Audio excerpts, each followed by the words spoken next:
Hello and welcome to TV Chef Fantasy League. I'm your host and commissioner, Sierra Cato, here with my co-hosts Mike Cabalon and Ify Wadiwe, who is back with us today. Back from down under. Been absent. How was your Australia? boy is, I was hanging with my mates. Everything was real good. Everything was real good. Real good. Had a pavlova. Picked up some of their habits, I see. Yeah. Yes. I talk like this now. Whoa, a little changed even in those two sentences. It's almost impressive how wildly inconsistent it is. Yeah, that in and of itself, I think, is a skill. Well, because I feel like there's like a correct I try and do. Like even when I get close, I'm like, but I might be able to refine it, and I'm wrong. I can't refine it. I should have just stuck to the rivers and lakes that I was used to. Okay, tell us. Yeah, no, go for it. Yeah. I pet a kangaroo. I pet a Whoa! kangaroo. I pet a koala. Yep. Whoa, and a koala? Yeah, no real big thing to report food wise. I went to a Viking themed restaurant that was pretty cool, but beyond that, You didn't eat a kangaroo? They eat kangaroo because they're like pests there, right? Yeah. I did not. I was hoping to eat a kangaroo, and I did not. What about so, just pet it. Yeah. Just pet it. This is my not fun fact because I'm posing this as a question because I might be wrong about this. Don't koalas famously carry chlamydia? Did you have to wear gloves to carry the koala? Yes, right. No, because it is a koala strain of chlamydia. So it's not one that really affects us. So I was able to pet it freely. I was able to sniff it because they also let out a specific stank to Is it a good stank or a bad stank? Like a eucalyptus stank? It's like eucalyptus. But imagine eucalyptus if the sweatiest person you knew ate a bunch of it. And it still has that like a musk to it. Oh, I see. Oh, okay. Yeah. It's like people will hang up eucalyptus in their shower, but it's like if the shower was at your local Planet Fitness. Yeah, exactly. Got it. Cool. Surprisingly perfect. Sure, a good mix, a must in there, as you say. What was the since you pet both kangaroo and koala? How did they compare? The koala was really cool. I pet a red kangaroo, which are the ones that usually are the buff, kind of scary looking ones. Oh, yeah. But he was disinterested. So I was like, all right, cool, I guess. Do you think you could fight him as a large, strong, physical man? Do you think you could fight a kangaroo? The one that I pet, yes, they were very scared. Wow. They were very scared, but I was like, I'm like, I like a couple of these I can handle. A couple of these. Two? Wow. And then not more than one. A couple, I just looking at it. Yeah. Okay. Yeah. Yeah. As long as they are attacking you movie villain. Yeah, if there's more than one, then I'm out of it. Yeah. But okay. That's the real answer to all those kinds of questions that no one ever wants to hear. It's like, oh, do you think you could fight an XYZ? And it's like, well, it depends on the XYZ, Yeah. Like 100 men versus one gorilla. It's like, it depends on the gorilla. I've seen some weak ass looking gorillas. Yeah, if it's a weak, kind of sickly, small of the runt, gorilla, then yeah. For sure. Yeah, it depends on the men. Yeah. That's true. Who are they? Yeah. Do they all have polio? Yeah. Oh, yeah, I didn't think about that. Could be that. But very exciting. Glad you're back, Ify. Obviously, we had the wonderful Brian David Gilbert fill in for you. He nobly fought for a lot of your points, I would say. He put some on the board. Yeah. Oh, wow. So I think, you're better for it. But yes, he was lovely. We miss him. But of course, we're super happy to have you back, especially for the semifinals. My goodness. The semifinals. Very exciting. Before we hop in, I did want to say I actually just came back from Mexico City. I was there for a few days. Okay, what'd you have down there? Definitely the food. We were making it a food trip. So did this great tasting menu called rice, which was really good. Okay. Sort of like your elevated menu. Well, I think it was rice spelled like RAIZ, so sort of like a nod to mice. Okay, corn. Sure, yeah. So a lot of corn elements, of course, big part of Mexican cuisine. Had a really, really good street torta. Okay, Tortadonia. So you did a little high-low mix because Mexico City is one of those cities where it's like there's fancy, and then there's like really good street food. You know what I mean? Yes, yeah. I probably could have. Yeah, I feel like we try to do both. I think definitely went a little fancy, probably too far. We probably could dial it Sure. back a little bit, but you Yeah. get excited. Okay. But it was great. It was great. But what a way to kind of get into this week's semifinals, everybody. I just want to say I didn't go fuck all nowhere this week. I ate the same shit I eat Yeah. every week. No cool stories to tell. Moving on. Sometimes you just gotta, Okay. sometimes you just gotta munch regularly. Yeah, You know? exactly. Sometimes there's live-in moss, and then sometimes there's live-in, Minos. Manos. Yeah. But you can't know the moss without the Manos, and that's what they say. So I'll be doing Manos to appreciate the moss. But yeah, Noel had a nice egg themed button down. I was trying to get a hold of what was going on with his shirt. Actually, Oh, I think couldn't it was really. eggs. How do you know it was egg themed? I was Well, looking. I was like I don't know what those patterns are. it was like there was definitely a fried egg on it. So at first I thought it was generally breakfast themed, and then I saw Sure. round things. So I was like, that must be eggshell. But then on the other side of his shirt, I don't know what it was. It looked like a bouquet. I'm not sure. It was a bizarre. Yeah, it was a stab. It more just read as like loud than anything. It's not like a blank themed shirt. It's like that's just a loud shirt. Right. Yes, definitely nailed that, I think, as he does. But yes, so actually we did get some, I know somebody commented, and sorry, I can't remember who, but said that they were excited to have Iffy back for the semifinals for the most horny episode because the signature challenge included creamed horns. Very exciting. And they kept talking, they kept using it. Horn this, horn that. I'm like, Do damn. we know what the usage is in the UK? Because I couldn't tell if it, because they kept saying like give them the horn, and I was like, does that translate to give them the old penis, or does that translate to induce horniness in them? Do you know what I mean? I was Right. like, I don't know I what the didn't- 1-for-1 translation here is. Yeah. Oh, yeah, I didn't pick up on that. I just was assuming it was the way we use it, but you're right. There was a little bit extra in there that I was like, okay, maybe Yeah. that's Horned what up. that is. Yeah, Yeah. they use also thinking when you're horny, you have a horn. Okay. But yeah, so the challenge was 2 batches of 6 elegantly decorated creamed horns consisting of laminated pastry cones filled with delectable creamy filling. Each batch should have at least 2 complimentary fillings. Very, very exciting. And that we got to see them kind of decide on their flavors and everything. We can start with Toby, as they did. So hold on. Can I interject here? Yes. Before we get into who is on the show, because if you were kind of sure. talking about this before we started recording, did you watch the other episodes while you were in Australia, while you were down under? I had no way to watch it down under. Their selection of stuff was interesting. I watched Fear Factor. They were showing Fear Factor a lot. Oh, So I watched it, Oh, like this is just our life. Fear Factor Australia, or like just regular old school Joe Rogan before we knew he was Joe bad. Rogan. Wow. Yowzas. Like they spied us here all the time. Oh no! Right. So that's interesting that they would even find that amusing. I feel like they'd be like, we eat that for That's breakfast. old hat. Who Yeah. cares? Yeah. That would be like if we watched a weird foreign version of Fear Factor where it's like you have to eat a cow, and it's like that's kind of all we eat. Yeah. here. You're like that's Yeah. we're, but yeah, I didn't. So I decided because I had a choice. I could have like watched everyone. And I was like, oh, what would be the most fun is just picking up right where we're picking up, and just seeing the change. And it was jarring. I was like, oh, Aaron's just left. Aaron is just here holding it down, fighting for his own, and really.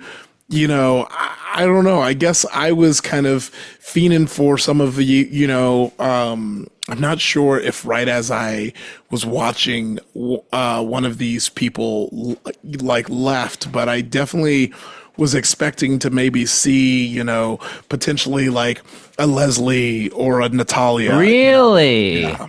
You think Leslie could have been semifinals?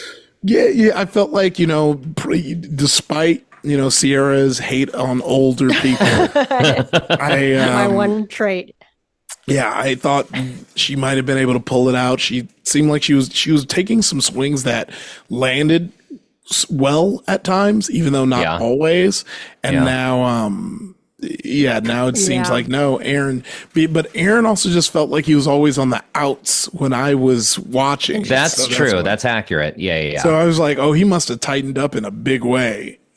So you're saying you're surprised? Okay, look, we can obviously set aside Jasmine and Tom because they were always going to be front runners.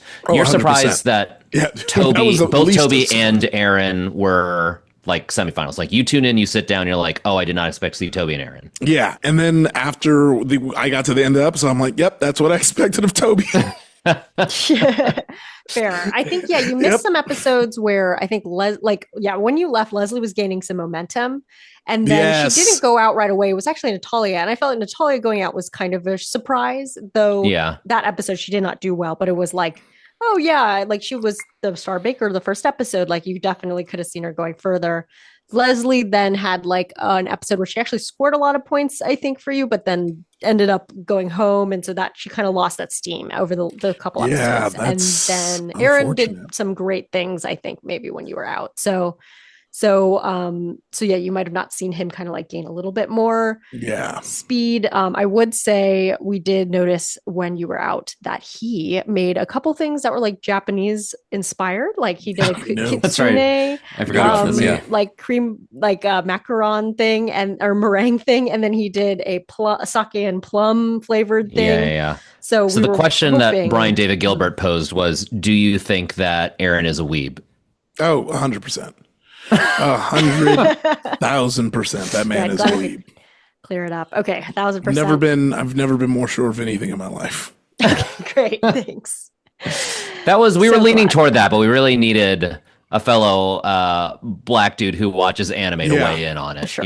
Yeah. We figured we couldn't make that call ourselves, but yes. Someone who was up till midnight last night watching making M watch the Chainsaw Man movie in theaters before. Oh, in theaters. Okay. Yeah, Chainsaw Man, the next arc is in the theater. Wow. Were you also a Demon Slayer when that was in theaters?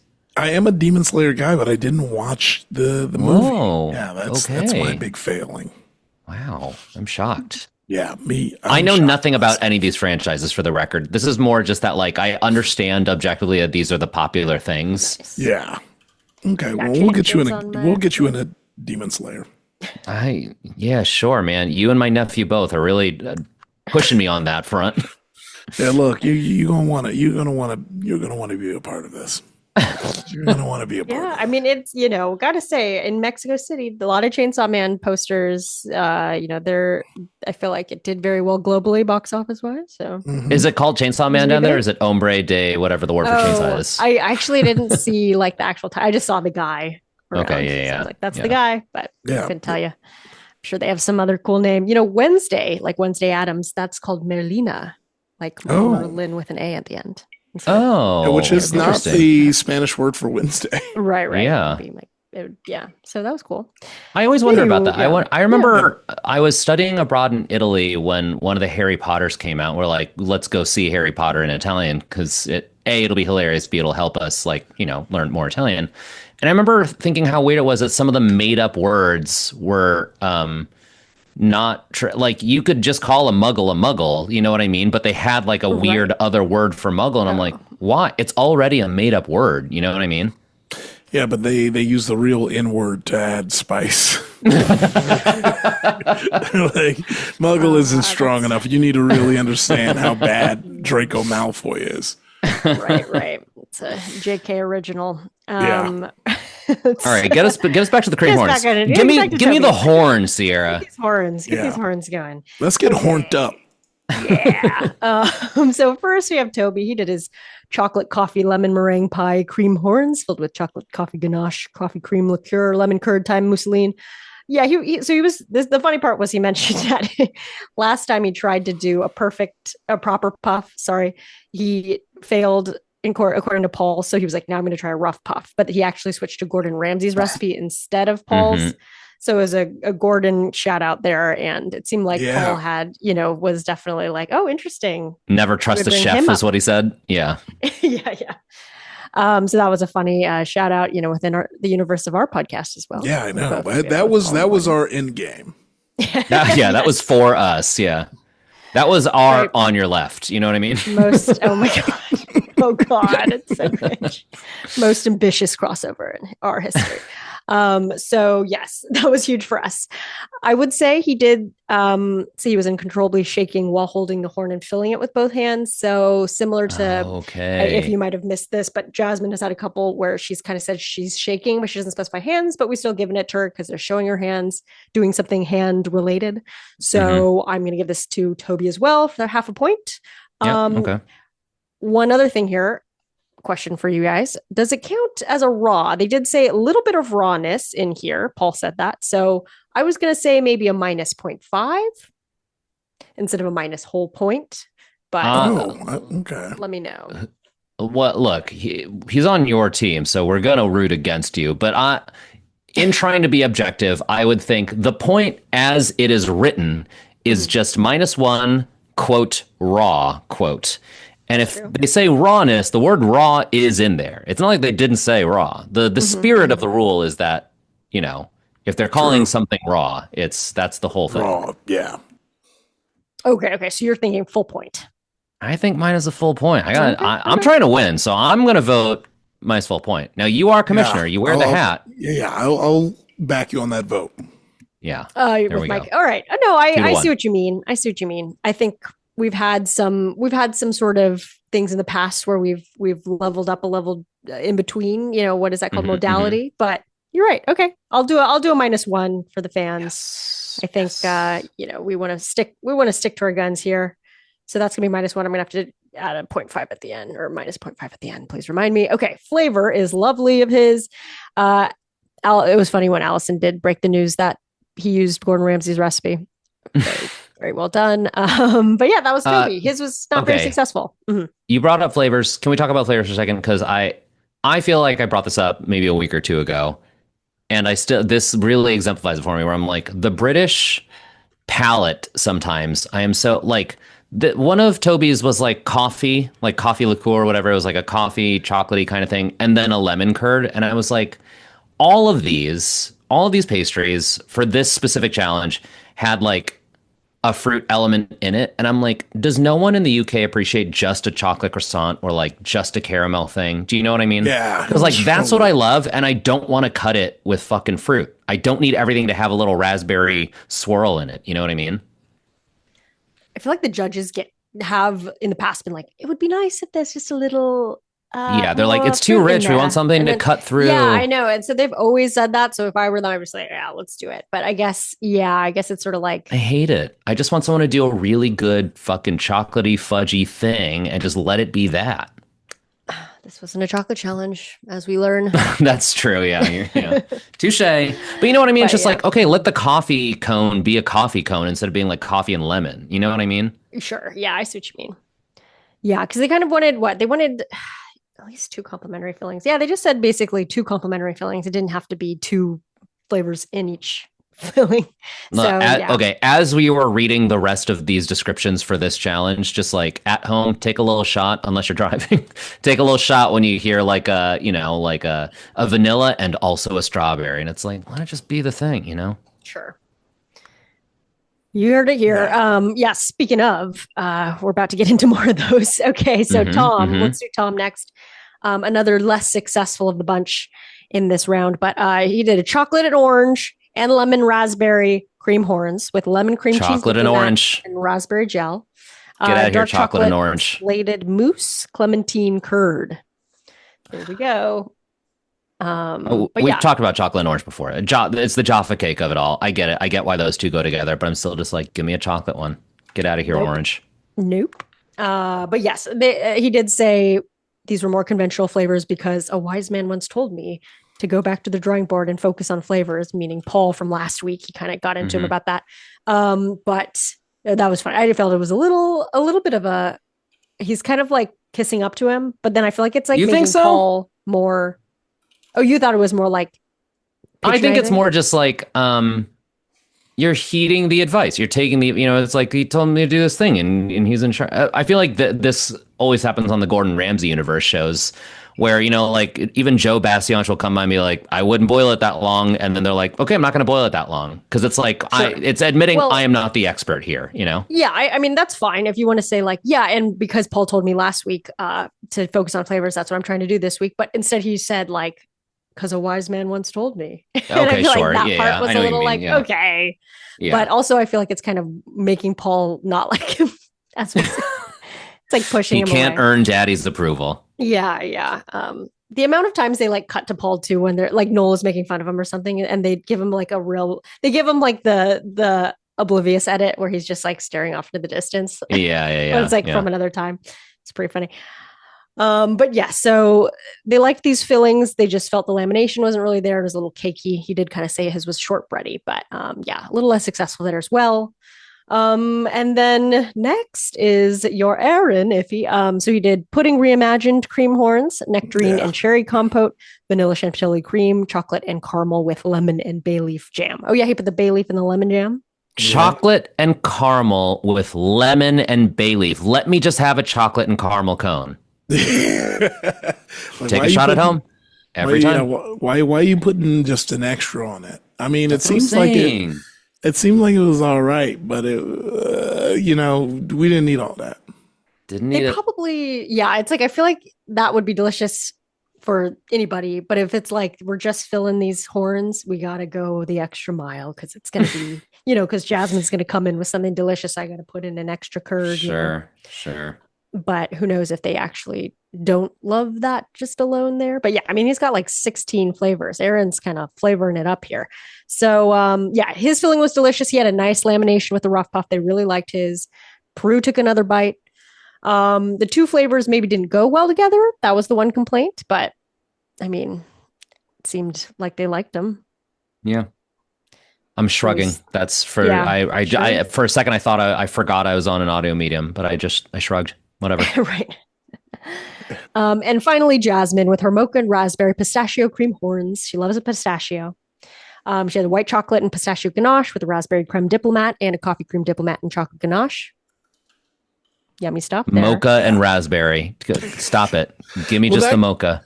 Well, that kind of works for me only because like chocolate raspberry, so it seems like a little level up there. They all work. I'm just like, I don't want it. Give me just right. She's the rich thing, Simplistic, yeah, fair enough. Kind of flavors person. But hers was like the best, definitely nice and flaky, delicious, strong flavors, good balance of flavors in both. So nothing too overpowering. But yes, this is noticeable. I think that everybody went pretty balls to the wall here with their horns.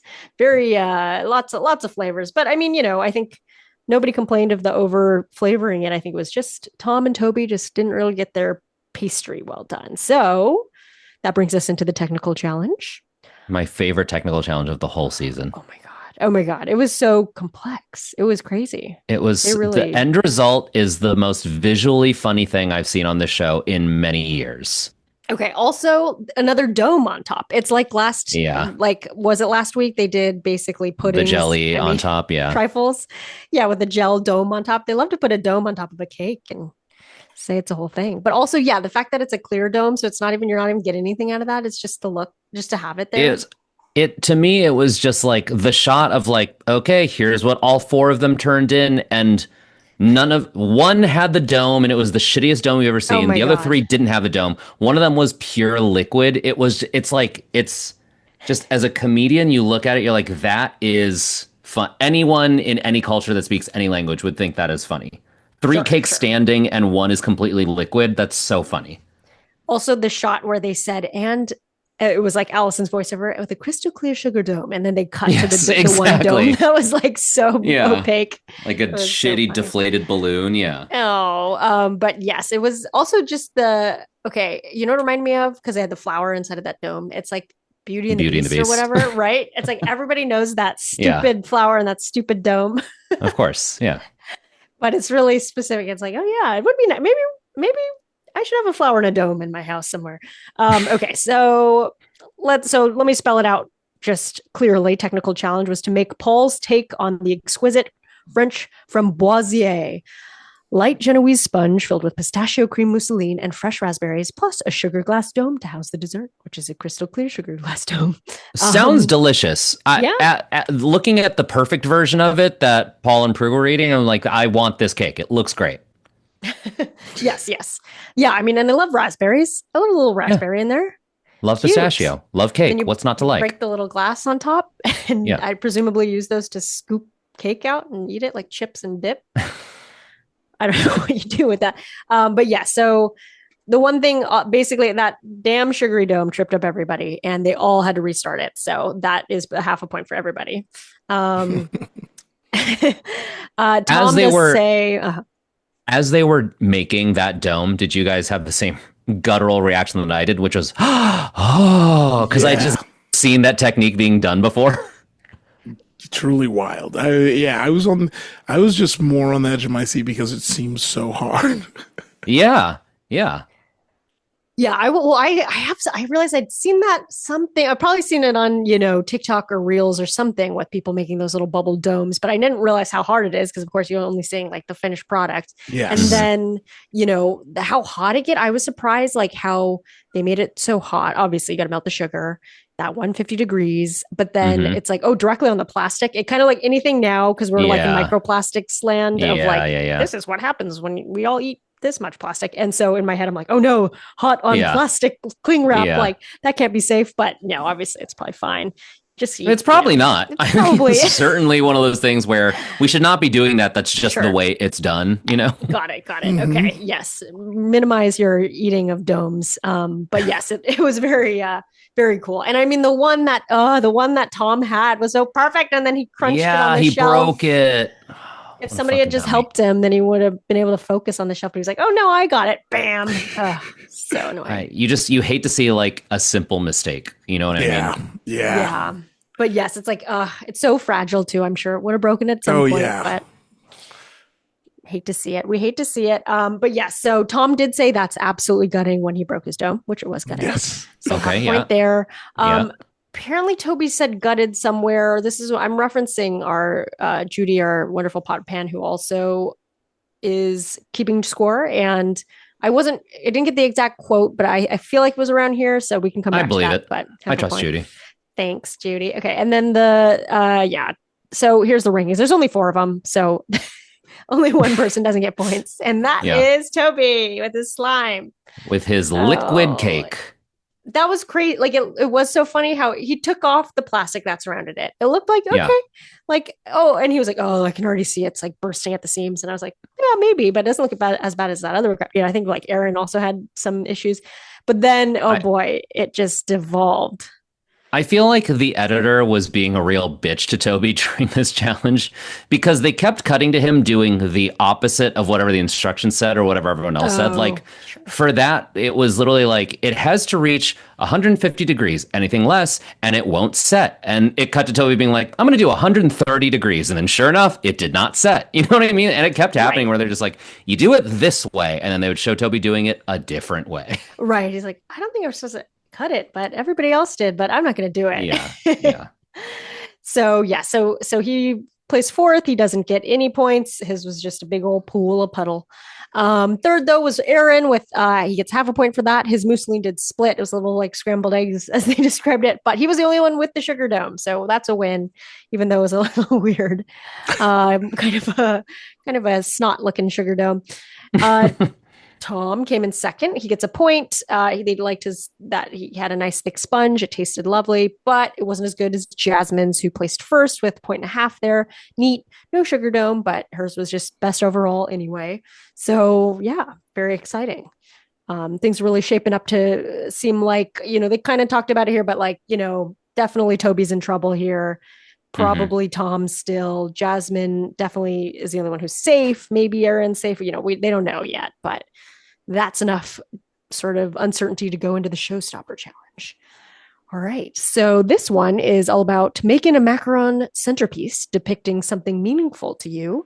It also needs to be at least 30 filled macarons. So cool. I think they wanted 2 flavors. But Yes. yeah, also the meaningful to you was kind of varying here. I thought that was weird. That's a weird challenge. I hate that.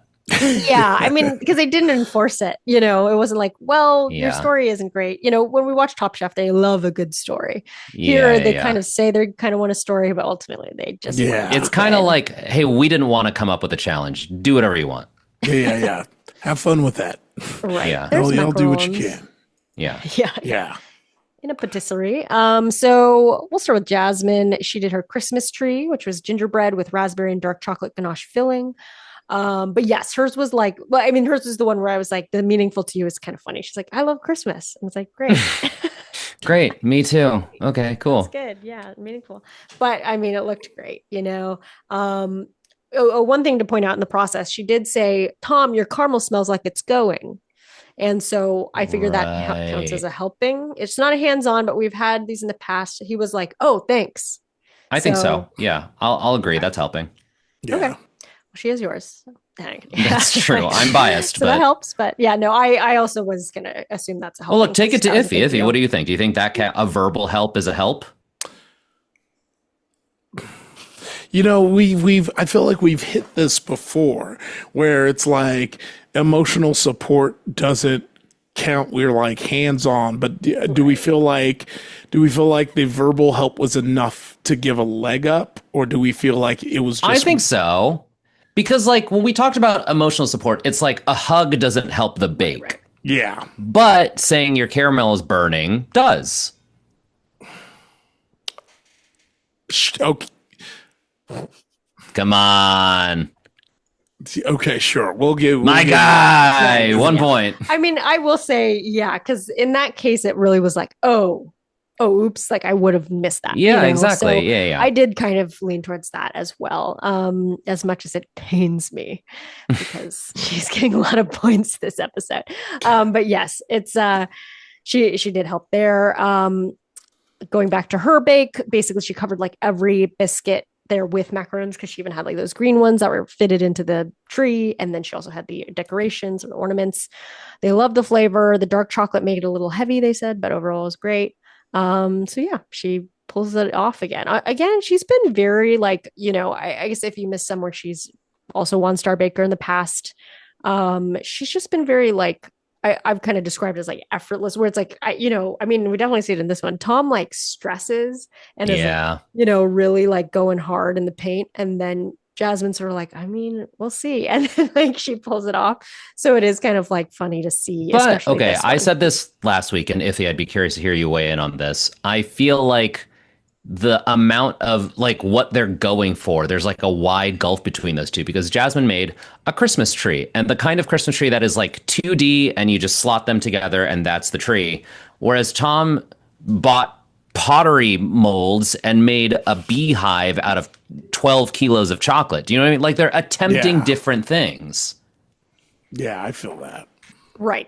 But I think that's part of it too. She's effortless because she sets a very reasonable goal and then she pulls it off well. And then it's like, well, great. I mean, you know, it's a good metaphor for life. It's like, well, if you don't want to be stressed out, don't fucking choose something hard to do. Touche. No, I Touche. mean, obviously some, you know, in certain scenarios, but yeah, that maybe she just is, I think I'm thinking of that as part of her, characteristic is like, oh, she kind of knows what her limits are and like kind of doesn't stress about going too above and beyond. And then Tom, on the other hand, is like, well, obviously I have to go more complex. And then it's like, oh, actually, you could have done less and been fine. Okay. We'll see. Yeah. But yes, she did another great one here. You know what? Also, I was thinking this week, she's like a medical student or like she's in, you know, she's sort of in that field, right? So it's like baking is probably like a nice de-stressor. That's true. Yeah. High stakes. Yeah. Yeah. Okay, let's move on to Aaron. He had a sloth. So this is really cute. It looked pretty. Yeah. That was good, but Yeah, no, it was looking real goofy. I'm like, dog, you're trying to really ruin my life. no. And this is a man who knows what a sloth looks like. He just pet a koala. Yeah. That's true. I be petting koalas, kangaroos. I know what a sloth looks like. It's not like that. Right. You know a guy who hangs from a tree. That sloth koala, they seem similar. But yeah, so the sloth was actually based on his boyfriend because he's like kind of lazy, or he was saying he likes to be leisurely and hang out on the couch, which is cute. So that's like a little bit better of a story there. It's like, hey, it's actually meaningful to you rather than just Christmas. Very cute. So we like that. But yeah, so only baker, he was the only baker to do 3 fillings, sort of grapefruit mint, yuzu pear, and salted popcorn, I believe is the last one. So pretty cool. I want to try that salted popcorn macaron. That sounds delicious. It's Kind of remind me of jelly bean flavors where it's like, ooh, and then you get one savory one. How exciting. Sure. Yeah. Sure. I guess so, Sierra. But yeah, so he did restart his batch of macarons at some point. He had some trouble there with the baking of those macarons, but since he already restarted the sugar dome, we kind of folded into the 0.5 he already got, so no extra points there. But he did have a few smash macarons. Let's see, some of the big yellow ones were lost kind of the dome. They wanted to see the dome on whatever those outside of the things. But it was delicious. They liked the different flavors. They didn't comment on like, oh, you went above and beyond and did 3 flavors, which was kind of a bummer. Seemed to not matter. Yeah, so another effort that didn't need to be done. But yes, the standard of macaron was not as good as they expected. I think Aaron looked pretty disappointed after, but he was kind of anticipating to be disappointed with given like how his sloth came out and everything was kind of a disaster. Yeah, he knew going in. But yeah. So next was Toby with his crate of lemons. Lemon and poppy seed macarons filled with lemon curd ganache, crates filled with dark chocolate ganache, inspired by his visit to a Colombian supermarket. Again, yeah, kind of funny story. Well, once I went to a supermarket in Colombia and I saw all these fruit, and I was like, wow, look at all these fruit. So I'm going to make a crate of lemons. Kind of random, but okay. I also think that like crate of lemons is like presentationally lazy. It's like, you need to make a display for 30 macarons. And he's like, I'm going to make a box and put them all inside the box. And I'm like, Tom's over here making a fucking beehive out of chocolate and you're going to put them all in a box. Chuck them in that box. Right. It was cute. He made them actually shaped like lemons with kind of green on the edge and stuff to do like a stem. Yeah. That was cute. Nice. And look, I'm not saying I could do any better. I'm just like, look around. Sure. Yeah. The things in a box is definitely the basic version of this. The gingerbread that he made the crate out of was inspired by Puimon. Shout out. Cute. But yeah, they were kind of like, it was very chocolatey and delicious, very good. The lemon ones were a little dry and they needed, here's where they said needed a little gel. So in that case, they wanted something texturally different. But yeah, I mean, so basically Toby was like definitely going to go home. And then this kind of, okay, can he wow them so much? So it kind of did bring him back to a level of like, hey, this is pretty good. I think, it's probably better than the sloth. But it wasn't enough, obviously, as we'll discuss. But he was proud. And I think he should have been proud, given that he was so far behind and then whipped it out here with a little bit better showstopper. Yeah. When he was walking back to his station, Jasmine and Tom are like, and that sign, I can't believe you. It seemed like they were forcing compliments at him. To be like, you feel better though. You got to find something to like. Oh, the sign. Ooh. Yeah, like okay, great. I guess you wrote lemons on a big macaron. Yeah, flat. But yes, okay, finally we're getting to the beehive here, the moment we've all been waiting for. So the beehive was Tom's. It's 2 swarms of bee-shaped macaron, mango ganache, and lemon and mango sauce, sour cherry gel, all over a big-ass chocolatey beehive. Okay, before we talk about what Paul thinks, I want to know what you guys think. Are you like, do you agree with Paul, like this is not a chocolate challenge? Or are you like, this is impressive, he should have won? I think he was wrongly, shut down by Paul. Like, I just don't understand. Cause I think to me, I'm like, okay, it's one thing if this was macaron week or something, but it's patisserie, which is like, I guess, which is like any French pastry. And then, okay, so the macarons are clearly displayed there and he didn't think they were as good. I guess they looked flat, but I'm like, but he put the little bee faces on them, little stripes, and he put them on this beehive in a diagonal on his hard to mount beehive. So I feel like it's fine, whatever you mount it on. I mean, Toby had the gingerbread thing, and Jasmine had had ornaments. They're just like, ornaments are round and macarons are round. Yeah, and I'm she didn't even put faces on. Yeah, I felt like he went pretty hard on. Like it really did feel like he went hard on him, and I feel like even he knew.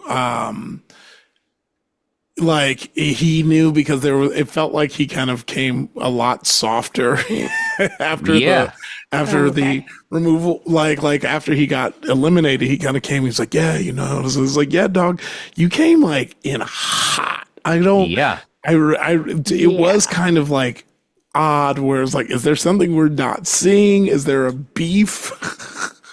That's what, yeah, I'm like, there is something about Paul's attitude toward Tom where I'm like, what is your major? With Aaron, I'm like, I know what it is. It's racism. But with Tom, I'm like, what do you not like about this man? He's doing very well. Yeah.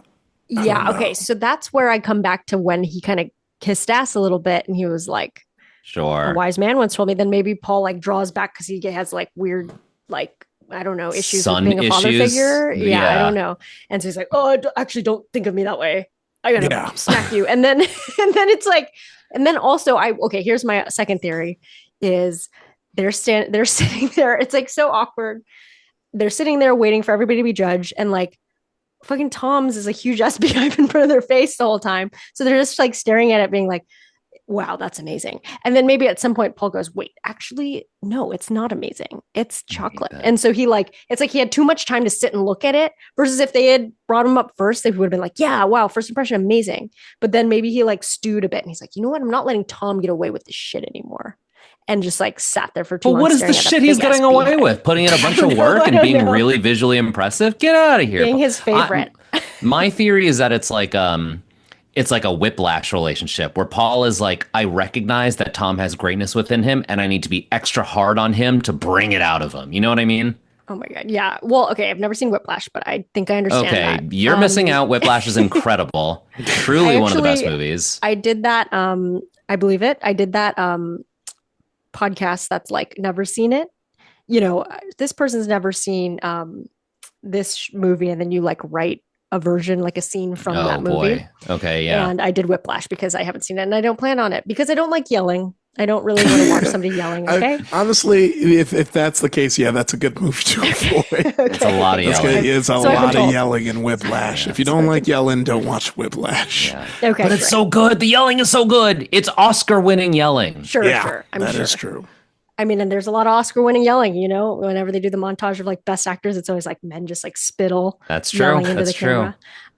So yes, I agree. I'm sure it's great, but yes, I know I do see what you mean. I think it could be that relationship where he's like, because he has really favored Tom in a way that we've found a little what? Yeah. But now, yeah, maybe it's that time of the relationship to be like, actually, Tom, it's time for me to be mean daddy, and then exactly push you a little further into greatness. Yeah.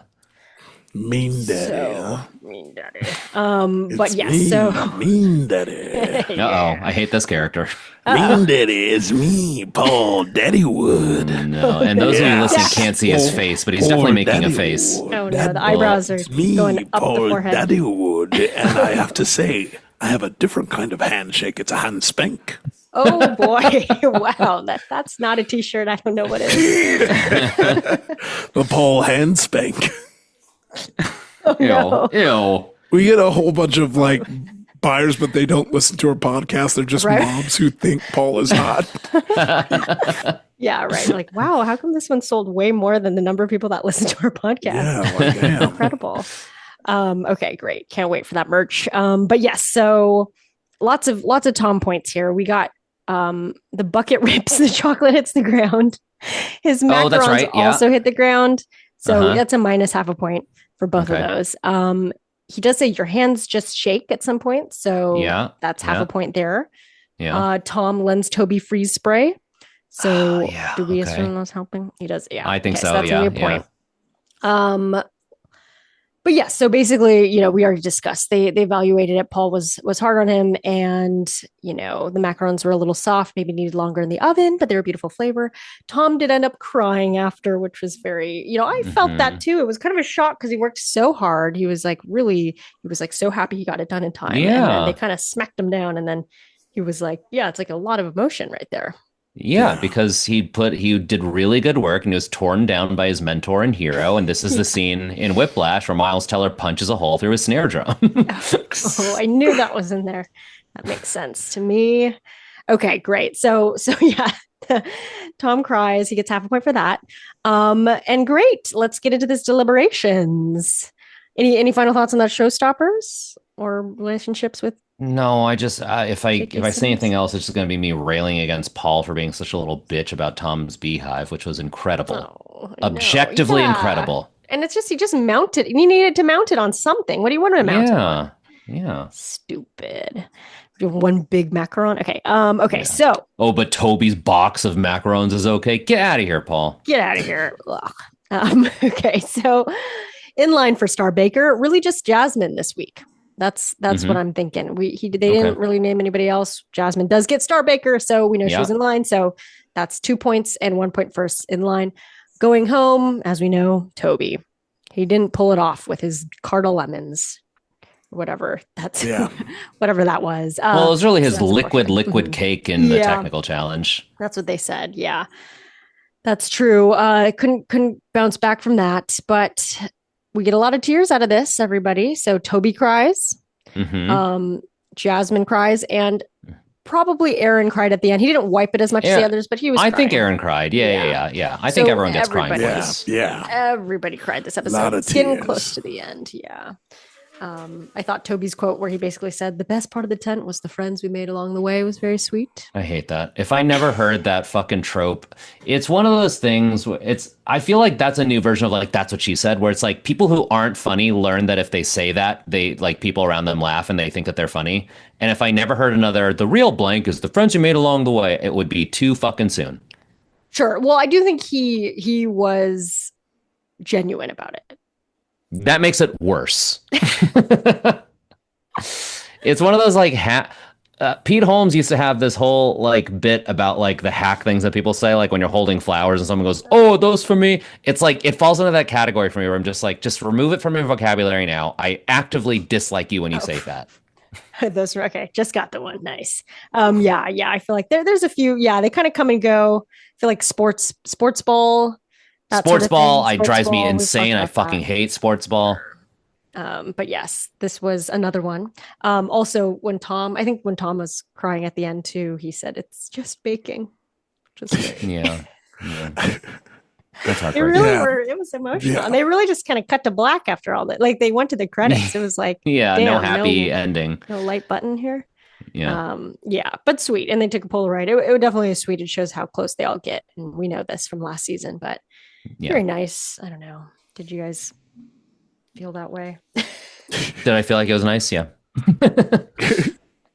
Perfect. Okay. Should we get into this points breakdown then? Let's do it. Hell yeah. Okay. So hopefully I got all this together. I think the one change is Toby is -1 for Raw instead of -0.5. But okay, let's start from the top. So shaking hands, we got Toby and Tom for 0.5 point.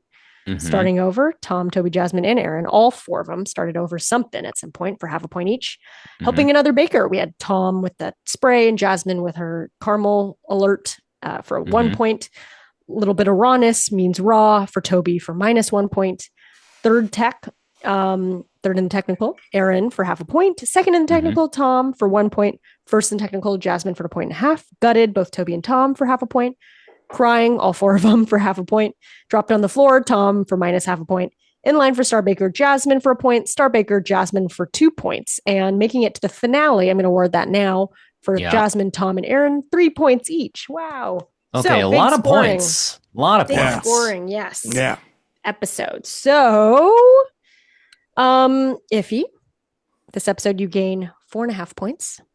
Pretty good. But when I'm hearing it first, it means I made the least. This is true. But Aaron pulled through. I gain, and I think this is adjusted slightly, so 7.5 points. Okay, wow. And Mike, you gain 9.5 points. Oh, God, that feels good. Pretty good. So that means our totals are going to be Iffy. You're at 25.5. I am at 42.5. Damn. And Mike is at 44. Okay, I'm in the lead, but you could still definitely get me in the final. Well, yeah. What's fun is you this must is be real... talking to Sierra. You must be. We've got Jasmine, Tom, Aaron. Yes. Yeah. I mean, in theory, but Jasmine's been so strong. It would be it would be bad if she lost. You know what I mean? Look, it'd be bad if anyone lost, and two people are going to lose, and it's going to be sad for those 2 people. No, I mean, but I feel like when these shows have somebody who's really on it, like really strong the whole time, and then they it feels kind of like when wrong. Dylan choked in the final last year. Yeah. Sorry to touch on Iffy's sore spot, but honestly, yeah, Dylan didn't win as many Star Bakers as Jasmine has. Well, no one has. They said when she won this fifth one that she is tied for the most star bakers ever. There's only one other person who's gotten 5-star bakers, and that's Whoa, it. that's crazy. So yeah, so I feel like it would be even more, I don't know, shocking if she didn't compared to Sure. Dylan. Yeah. But yes, I'm sure that was still also shocking. But he's more famous than Georgie at this point. He walked away with more That's true. endorsements, I'm Yeah. sure. You're right. Any That's because he's if he hot. would, That's hot people yeah, well, privilege. that's true. Yeah. That's the ultimate win here. But yeah, Iffy, what did you think of this coming back in, plopping back into the semifinals? What were you feeling? I was feeling hopeful, and then I heard the scores, and so now, now there's not much to hope about. Okay, fair. Just hope drained is how you feel. Yeah. Yes, but as you might have missed some of the episodes. Aaron did some great bakes that like the judges really loved, and and Paul did not give him a handshake in like a weird way where we were like, this feels racist. Yeah. And also, there were times where he made like this. Were you here for the one where he made something and then they like took it and ate it for lunch, but he didn't give him a handshake. Oh, the Jamaican patty? Yeah, wait, were you Yeah, there? yeah, it was Were you like here for that flatty. week? I think No, Iffy? I don't. I think not. Yeah, I don't. Which It was week? the one. I think it was pastry week. Oh, I think I was here for that. Yeah. Okay, right. Yeah. So there's Yeah, that was one. And so Aaron, I think, does deserve to be in the finals, but probably could have earned more points along the way. Yeah. Yeah. But yeah. So that's our semifinals, everybody. That is Patisserie Now we're going into the week. finals. Next week is Yeah. the finale. Yeah. This is also a good point to remind all of our loyal Pots and Pans who are also Max Fun members that you should have an email in your inbox now where you can vote on what we are watching after this finale. So after Break Off, we're going to move on to a new show, and you get to vote on what it is. By the time you listen to this, the results will be different. So I'm not going to say what the results are right now. But as of right now, not a fan of what's in the lead. So you got to get in there. You got to vote for something else. Uh-oh. Okay. Yeah. Save us from ourselves. But yes, thank you for alerting everyone. Yeah. Any final thoughts on everyone, or shall we wrap this out? That's it, dog. Let's get out of here. Yeah. Let's get out of. Let's save me from myself. Okay. Well, if you like this podcast, share it with someone, but also please go to MaximumFun.org/join where you can support us for as little as $5 a month. It really helps us out and keeps us going. If you have any thoughts or suggestions, drop us a line on Instagram at TV Chef Fantasy League and follow us, or send us an email at chef@MaximumFun.org. If you're doing your own Great British Bake Off Fantasy League with friends, please tag us and tell us how you're doing. We have merch. Check it out at maxfunstore.com. For full unedited episodes, you can check us out on YouTube. Thanks again to my co-hosts, Mike Cabalon and Iffy Wadiwe. Thank you. TV Chef Fantasy League is a Maximum Fun production. Our producer is Valerie Moffat. Our engineer is Gabe Mara. Our theme song is by Dylan Van Auken. Our artwork is by Sabrina Volante. Follow us on Instagram and YouTube at TV Chef Fantasy League.